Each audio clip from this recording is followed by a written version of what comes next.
What's going on, everybody? It is time for a 6-month update on my shoulder surgery, the distal clavicle resection I had done back in the end of February this year. And sorry it took a long time to get this update going. We've had some pretty stressful time here with the family, but we are ready to get some more content out. So stay tuned for that. So my last two videos I did on this, the first one was about the actual surgery, and then I had a 2-month update. And if you want to check those out, they're in the description.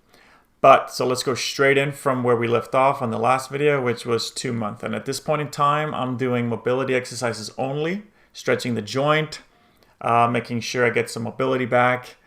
And I'm doing this some days, several times a day. And I'm doing okay.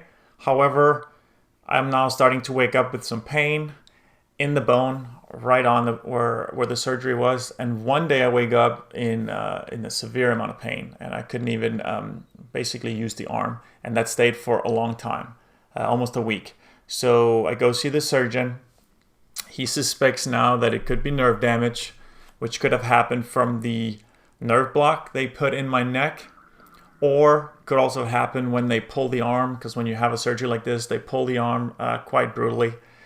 To basically make room for their incisions and you know, their instruments that they put in the shoulder, and the saw, whatever, the burr that they use to shave down the bone and all that stuff. So it could have also been happen from that, he said.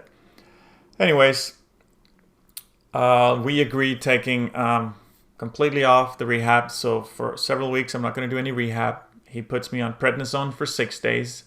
And then gabapentin, which is another nerve medicine, for about 2 weeks. Shortly after I get done with the pills, the prednisone and the gabapentin, it kind of goes back to normal. Meaning, you know, stiff joint, pain when I go across my body, pain when I grab my toddler, my young son. Carrying anything that has some form of weight in front of me is still not the greatest. And the surgeon is saying that, you know, hopefully the nerve damage that he still thinks is there will fade out in 2 to 3 months. Okay. So what can I do? Well, during all this ordeal, I end up doing some swimming and testing that out, since I can't do any other exercises. And that really helped. So I could swim, no pain the day after. I can get in the pool, do breaststroke, even some freestyle in there. So I'm like excited about that. So that was one of the ups in this whole ordeal, that I found swimming. I also do a little bit of rowing, just very low, calm rowing in the machine, and I can get away with that. So I do that for 5-10 minutes here and there a couple times a week. Swimming, I try to do quite a bit, every other day almost when I can. And I go to friends that have pools, since we don't have one ourselves. Some properties in the company that I work with have pools, so I go there. I can kind of do lanes and stuff like that. Now, the only problem with swimming, I'm not an elite swimmer or anything, so you gas out quite quickly, and you got to get the head above water, put your neck back, whatever, right? It's a little bit uncomfortable. So my chiropractor, which I've gone to now as well a couple of times to relieve some of that imbalance I got from several months of protecting the shoulder, right? My trap is all messed up and all that stuff. So I have gone to the chiropractor a couple times at this point as well, which helped a lot. Recommend that. But he said, get snorkel. Just get a pair of snorkeling or some snorkeling gear, and just get in there, and you can relax in the water. So I did that, and that was huge. That was probably the best thing that could have happened, rehab-wise and fitness-wise in general, since I can't do anything right. So I'm in the pool with the snorkeling on, and I love it. So I can relax, and I can really work the muscles. I can get my heart rate up, and I don't have to worry about, since I don't have the greatest technique, right? So I totally recommend that. If you go through something like this and you can get in the pool, but you feel like you're not an elite swimmer like me, then get that snorkeling. It really works wonders.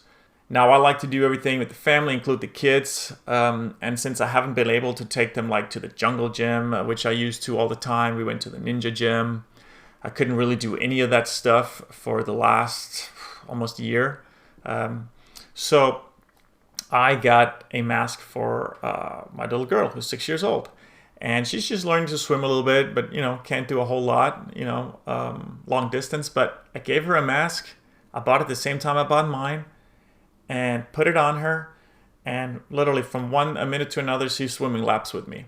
Because now she can relax in the pool as well and just not worry about breathing. So kind of like me, just swimming laps. So that was probably the happiest I've been in the last time period with this injury, is being in the pool, swimming laps with my kids and just having a good time. So if you have kids that are learning how to swim, or 4, 5, 6 years old, whatever, 3 even, get them one of these masks. It's awesome. So we actually got several now for almost all of our kids, so we can have some fun in the pool, underwater. You can see each other, wave to each other. It's just a good time, good family time. Okay, so the swimming has definitely been the best. So what has been the worst? Besides not being able to go to the gym and get my fix in right, the worst has definitely been the sleep. I've pretty much developed insomnia from when I had the surgery. I'm a side sleeper, and I couldn't obviously roll on any side because the left shoulder is either getting pressed or rolls forward when I'm laying on the other side. So that has been probably the biggest problem, the lack of sleep. And I still, to this day, I don't sleep very well. I wake up, can't fall back asleep. But I am hoping 2022, I'll get back in the gym.